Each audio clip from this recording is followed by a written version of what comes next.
నమస్తే. ప్రస్తుతం మన స్టూడియోలో ఐకాన్ ఆస్ట్రాలజర్ గట్టుపల్లి సురేష్ బాబు గారు ఉన్నారు. గురువుగారితో మాట్లాడేద్దాం. నమస్కారం గురుగారు. జై శివనారాయణ. మే నెలలో మకర రాశి వారి పరిస్థితి ఎలా ఉండబోతుంది గురుగారు? 5 గ్రహ మార్పులు అయితే మనకు కనిపిస్తున్నాయి ఈ నెల. ఈ గ్రహ మార్పుల కారణంగా మకర రాశి వారి పరిస్థితి ఏంటంటారు? ఎలా ఉండబోతుంది? మకర రాశి వారిని మనము చూస్తుంటేనే కొంతమేర బాగుంటుంది. ఎవరైనా మకర రాశి వాళ్ళు దొరికితే కిడ్నాప్ చేయొచ్చు అనిపించేదైతే ఉంది ఖచ్చితంగా. అంటే మనం కిడ్నాప్ చేయం కానీ కిడ్నాప్ చేయొచ్చు. అంటే మనం కిడ్నాప్ చేయాలనుకున్నా కూడా నీ రాశి ఏంది, నీ నక్షత్రం ఏంది, కిడ్నాప్ చేయగలగా. కానీ ఎతికే తీగ ఖాళీకి దొరికింది అంటారు కదా, ఆ టైప్లో ఉంది మకర రాశి వారికి. ఎందుకంటే కొంతమందికి ఎట్లా ఉందంటే చేలో పారేసి పప్పులు వెతుక్కున్నట్టు ఉంటుంది అనమాట. కొంతమందికి ఎతికే తీగ ఖాళీకి తగిలినట్టు ఉంటుంది. వీరిలో రెండోది ఉందన్నమాట. వెతికే తీగ ఖాళీకి తగలడం అంటే ఈ యొక్క మకర రాశి వాళ్ళకి ఏం చెప్పచ్చు అంటే గత కొంతకాలంగా అన్ని రకాల గ్రహ దోషాలు కూడా వీరి మీదకి ఉన్నాయి. ఓకే. పెళ్ళిళ్ళు అయిపోయి విడిపోవటం, పిల్లలు సరిగా ఇదవ్వకపోవటం, ప్రెగ్నెన్సీలు ఫెయిల్ అవ్వటం, ఇలాంటి వీరి దాంట్లో చాలా చూస్తూ ఉన్నాం. అలానే వీరి మీద చెడు ప్రయోగాలు జరగటం, చేయించబడటం, వీరు స్ట్రెస్ ఫీల్ అవటం, డబ్బులు పోగొట్టుకోవడం, మోసపోవడం, ఇలాంటి చాలా చూస్తూ ఉన్నాం మకర రాశి వారు గత కొంతకాలంగా.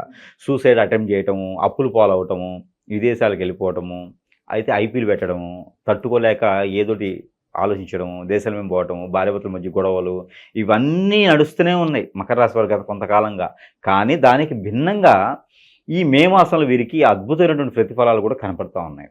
అయితే వీరు చేయవలసింది ఏంటంటే ప్రతిరోజు కూడా ఒక అరగంట అయినా సరే మౌన పోరాటం చేయాలి. మౌన పోరాటం అంటే ఎక్కడ కూర్చుని టెంట్లు వేసుకు చేయడం కాదు. మౌన పోరాటం అంటే వారికి వారు మాట్లాడకుండా ఏదో ఒక జ్ఞానంలో ఉండటం. ఇప్పుడు మౌన పోరాటం ఇక్కడ అందరి జనానికి ఏమవుతుందంటే, మౌన పోరాటం చెప్పారు కానీ ఒక షామీనా వేసుకుంటారు, టెంట్ ఒకటి ఆడ కూర్చుంటారు ఇక దండోటి వేసుకొని. అది కాదు. ఇకపోతే ఢిల్లీకి వెళ్ళేసి చౌక దగ్గర కూర్చొని చేయడం కాదు. అట్లా కాదు. మాట్లాడకుండా ఏదో ఒక జ్ఞానంలో ఉండడం ద్వారా వారికి ఉన్నటువంటి గ్రహరీత్య దోషాలన్నీ కూడా తొలగిపోతాయి. ఎందుకంటే మనకి మే మాసంలో అతిపెద్ద గ్రహాలైనటువంటివి ప్రతి 18 మాసాలకు మారేటువంటి గురువు, రాహువు, కేతువు ఇవన్నీ కూడా మారుతున్నాయి. అలానే రవి భగవాన్ అయితే ప్రతి నెల మారుతూ ఉంటారు. చంద్రుడు అయితే ప్రతి 3 రోజులకు ఒకసారి మారుతుంటాడు. దాంతోపాటు బుధుడు కూడా ప్రతి 40 రోజులకు ఒకసారి మారుతుంటాడు. శుక్రుడు కూడా 42 రోజులకు ఒకసారి, 39 నుంచి 42 రోజులకు ఒకసారి మారుతూ ఉంటాడు. ఈ మాసంలో అతిపెద్ద గ్రహాలైనటువంటి రాహువు, కేతువు, అలానే గురువు మారతం జరుగుతోంది. మారినప్పటి నుంచి మనకి ఏంటంటే మే 15వ తారీఖు మారుతారు. మారిన రోజు నుంచి మనకి పుష్కరాలు ఆరంభమవుతున్నాయి. ఈ సంవత్సరం మే మాసంలో మనకి సరస్వతి నది పుష్కరాలు అయితే ఆరంభమవుతూ ఉన్నాయి. అయితే ఈ మకర రాశి వారు కూడా ఏదైనా పూర్వీక శాపాలు, పూర్వీక దోషాలు ఉన్నవారు, పితృదోషాలు ఉన్నవారు, పోయినటువంటి మాసాల్లో వారు చేయించుకోలేకపోయినటువంటి సందర్భాలు ఏమైనా ఉంటే, కుంభమేళా కావచ్చు, ఏదైనా పండగ సందర్భం చేయలేకపోతే ఈ పుష్కరాల సమయంలో చేసినట్టు దగ్గర కొంతమేర వీరికి మంచి అదృష్టం వస్తుందని చెప్పొచ్చు.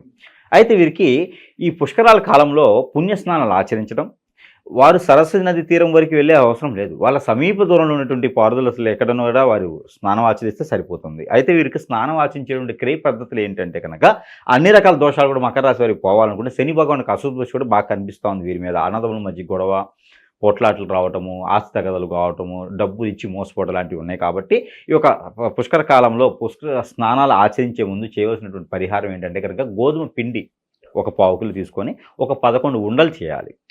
మనకి ఈ ఉండలు ఉంటాయి కదా, ఏంటి అంటే చిన్న నీళ్ళు వేసి కలుపుతారు, ఉప్పు వేయకూడదు, నీళ్ళు వేసి కలిపినటువంటి ఉండలు చేస్తే ఆ ఉండలు వీరు ఏదైతే స్నానానికి వెళ్తారో ఆ స్నానంకి వెళ్ళేటప్పుడు అక్కడ వేయాలి. ఈ ఉండలు స్నానం చేసి రోడ్డు మీదకి వచ్చిన తర్వాత ఈ ఉండలు ఏవైతే ఉన్నాయో కోరికలు కానీ దోషగా అన్ని తలుచుకొని వేయాలి.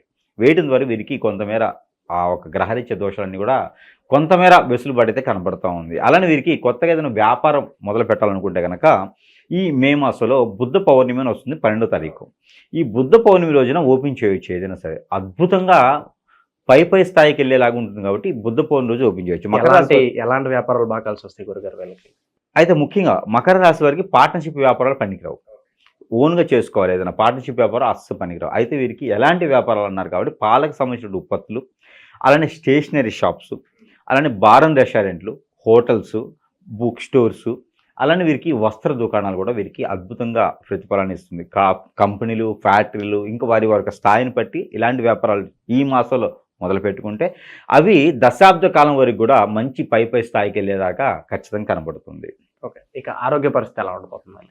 వీరికి ఆరోగ్య స్థితిగతులు అయితే కనుక స్కిన్కి సంబంధించినటువంటి ప్రాబ్లమ్స్ రాబోతున్నాయి. వీరికి కొంచెమైనా ప్రికాషన్స్ తీసుకోవాలి. వీరికి ఇంకోటి ఏంటంటే స్టమక్ రిలేటెడ్ ప్రాబ్లమ్స్ కూడా కనబడుతున్నాయి. ఎందుకంటే బుధ భగవానుడి యొక్క అశుభ దృష్టి వీరి మీద కొంత ఉంది కాబట్టి వీరికి బ్లడ్కి సంబంధించింది, స్కిన్కి సంబంధించింది, స్టమక్ సంబంధించినటువంటి ప్రాబ్లమ్స్ అయితే రాబోతున్నాయి. కాబట్టి ఇది కూడా 15వ తారీఖు తర్వాత ఉంటుంది కాబట్టి దానికి తగ్గట్టుగా ప్రికాషన్స్ తీసుకుంటే సరిపోతుంది. పసుపు ఎక్కువ తినాలి. వీరు బార్లీ కానీ సబ్జా కానీ ఎక్కువగా తినాలి. ఇలా తినడం ద్వారా వీరికి మంచి జరిగేది అవకాశం అయితే కనబడుతుంది. విద్యార్థుల పరిస్థితి గురుగారు, విదేశాలకు వెళ్ళాలనుకునే వాళ్ళకి మంచి ఫలితాలు ఏమైనా ఉండబోతున్నాయా? విదేశాలకైతే ఈ మాసం వీరు వెళ్ళకపోవడం మంచిది. ప్రయత్నపూర్వకంగా చేయకపోవడం కూడా చాలా మంచిది. వీరు జూన్ 17వ తారీఖు తర్వాత విదేశానికి వెళ్ళడానికి ప్రయత్నం చేయండి. అప్పుడు H1 కూడా రిలీజ్ అవుతాయి కాబట్టి వీరు ఏదైనా ప్రయత్నపూర్వకం చేయాలి. ఈ మాసంలో ఏది కూడా వీరు విదేశానికి ప్రయత్నం చేస్తే ఖచ్చితంగా లాస్ అవుతారు కాబట్టి ఆ మీద వీరు చేయకపోవడమే మంచిది. ఇక వైవాహిక జీవితం అలాగే సంతానం కోసం ఎదురు చూసే వాళ్ళకి ఏదన్నా గుడ్ న్యూస్ ఉందా? పెళ్ళి అయ్యి సంతానం కలగలేదంటే మనం ఏదన్నా మాట్లాడవచ్చు.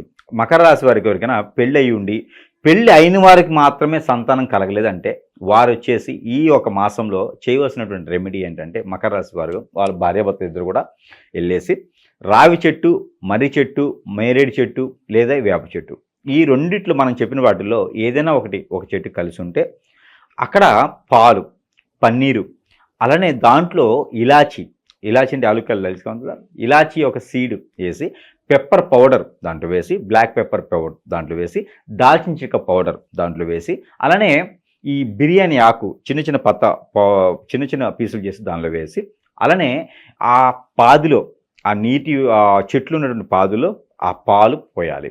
ఆవు పాలు కానీ గేదె పాలు కానీ అందులో పోయాలి. ఇది ఒకటి. ఇది గురువారం లేదా బుధవారం రోజు చేయాలి పిల్లలు పుట్టడానికి. రెండోది నాగపడిగలకు కానీ, మానసమ్మవారికి కానీ లేదా సుబ్రహ్మణ్య స్వామి గారికి కానీ చలివిడి నైవేద్యం పెట్టాలి. ఇది వచ్చేసి శనివారం లేదా ఆదివారం. నువ్వులు, తెల్ల నువ్వులు, ఎండు కొబ్బరి, అలానే నెయ్యి వేసినటువంటి చలివిడి ఏదైతే ఉందో ఇది నైవేద్యం పెట్టాలి.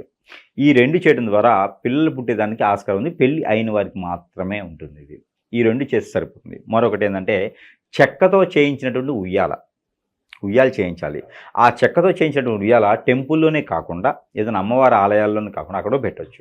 అక్కడే కాకుండా ఈ వేప చెట్టుకి కొమ్మకి కట్టేయాలి. చిన్నది అమ్ముతారు బయట మార్కెట్లో, చెక్కదే ఉండాలి. చిన్నది గురువారం లేదా శుక్రవారం రోజున ఈ రెమెడీ చేస్తే ఖచ్చితంగా రానున్నటువంటి కాలంలో పిల్లలు పుట్టేదానికి ఆస్కారం కనబడుతుంది. ఈ మార ప్రయత్నం చేస్తే వీరికి పిల్లలు పుట్టేదానికి ఉంటుంది. గురుగారు, ప్రజెంట్ ఉన్న గ్రహస్థితి బట్టి మరి ఎలాంటి రెమెడీస్ చేసుకుంటే బాగుంటుంది అంటారు? మకర రాశి వారికి అద్భుతంగా ఇంకా మంచి, ఇప్పుడు దాకా వీరికి మంచి కలిసి వచ్చేదానికి రెమెడీస్ చెప్పుకున్నాను. ఇంకా వీరికి జనరల్గా చేసుకునే రెమెడీస్, వీరు ప్రతిరోజు కూడా చేసుకోవాల్సిన రెమెడీస్ ఏంటంటే కనుక కర్పూరం, మనకి పచ్చకర్పూరం, హారకర్పూరం, ముద్ద కర్పూరం ఇలా ఉంటాయి కదా, బిళ్ళ కర్పూరం, ఏ కర్పూరం తీసుకోండి. ఏ కర్పూరం తీసుకున్నా తల దగ్గర నుంచి కాలి వరకు మీకు మీరే దిష్టి తీసుకోవాలి. కాల్చిన తర్వాత కాదు, కాలువకు ముందు దిష్టి తీసుకొని అది దూరంగా పెట్టేసి కాల్చేయాలి. ఇది ప్రతిరోజు చేయాలి. సాయం సంధి వేళ 5 గంటల 40 నిమిషాల నుంచి 8 గంటల 20 నిమిషాల లోపు, ఒకరోజు మిస్ అయినా మరొక రోజు ప్రతిరోజు కూడా ఈ రెమెడీ చేసుకోవాలి. ఈ మకర రాశి వారు ఈ రెమెడీ చేసుకోవడం ద్వారా నరదిష్టి, నరఘోష, శత్రుభయం, శత్రుపీడ, ఆర్థిక స్థితిగతులే కాకుండా పూర్వీకుల శాపాల దోషాలు కూడా తొలగిపోయేదా ఉంటుంది. ఏ రోజు దిష్టి ఆ రోజు పోయేదానికి ఖచ్చితంగా ఉంటుంది. కాబట్టి ఈ మార ప్రయత్నం చేయండి. ప్రతిరోజు కూడా ఒక చిటికటి నల్ల నువ్వులు తనకి తానే దిష్టి తీసుకొని పొదలగొండ చెట్లలో పడేవేయాలి. ఈ 2 రెమెడీస్ చేసుకోవాలి. అలానే లలిత సహస్రనామం విన్నా, గోవింద నామాలు విన్నా కూడా మంచి ప్రతిఫలం అనేది ఇది కనిపిస్తూ ఉంది. ఇంకా ఆలయాల్లో నవగ్రహాలకి నవధాన్యాలు దానం చేయాలి. నవగ్రహాలకి 9 సార్లు నుంచి 11 సార్లు ప్రదక్షిణ చేయాలి. ఇది ఉదయం సమయంలోనే చేయాలి. ఈ రెమెడీ చేసుకుంటే వీరికి అద్భుతంగా కలిసి వచ్చేదానికి వీరికి కలిసి వచ్చేటువంటి colour yellow, white and black, ఈ 3 కలర్స్ వీటికి అద్భుతంగా కలిసి వస్తాయి. వీరికి కలిసి వచ్చేటువంటి రోజు ఆదివారం, సోమవారం 2 వీరికి అద్భుతంగా కలిసి వస్తాయి. వీరికి కలిసి వచ్చిన తిథులు 4, 4 అండ్ 6. ఈ 2 నెంబర్లు వీరికి ఈ మాసం మొత్తంలో అద్భుతంగా కలిసి వస్తుందని చెప్పొచ్చు. ఈ కలర్స్ ఈ రోజులు చేసుకోవాలి. అలానే గ్రహాల నుంచి తీసినటువంటి నెంబర్ వీరికి సానుకూలంగా ఉండేందుకు ప్రతిరోజు కూడా పారాయణం చేసుకోవాల్సినటువంటి నెంబర్ 3629369, 3629369. ఈ నెంబర్ని 225 సార్లు ప్రతిరోజు పారాయణం చేయాలి. ఇది ఎలా చేయాలి? చేతిలో ఏదైనా డ్రై ఫ్రూట్స్ జ్యూస్ లేదంటే ఫ్రూట్ జ్యూస్ ఏదైనా చేతిలో పెట్టుకొని ఈ నెంబర్ని పారాయణం చేసి అవి భుజించాలి. లేదా కాఫీ, టీ, పాలు ఎట్లయినా తీసుకొని మనం భుజించి తాగాలి. తాగితే మనకి ప్రకృతి నుంచి వచ్చే శాపాలే కాకుండా నవగ్రహాల నుంచి వచ్చే శాపాలు వీటికి ఖచ్చితంగా తొలగిపోతాయని చెప్పొచ్చు. ఇలా చిన్న చిన్న పరిహారాలు చేసుకొని మకర రాశి వారు కూడా ఈ మే మాసంలో అదృష్టవంతులయ్యేదానికి అవకాశం ఉన్నదని చెప్పొచ్చు. చాలా బాగా వివరించారు గురుగారు. ధన్యవాదాలు.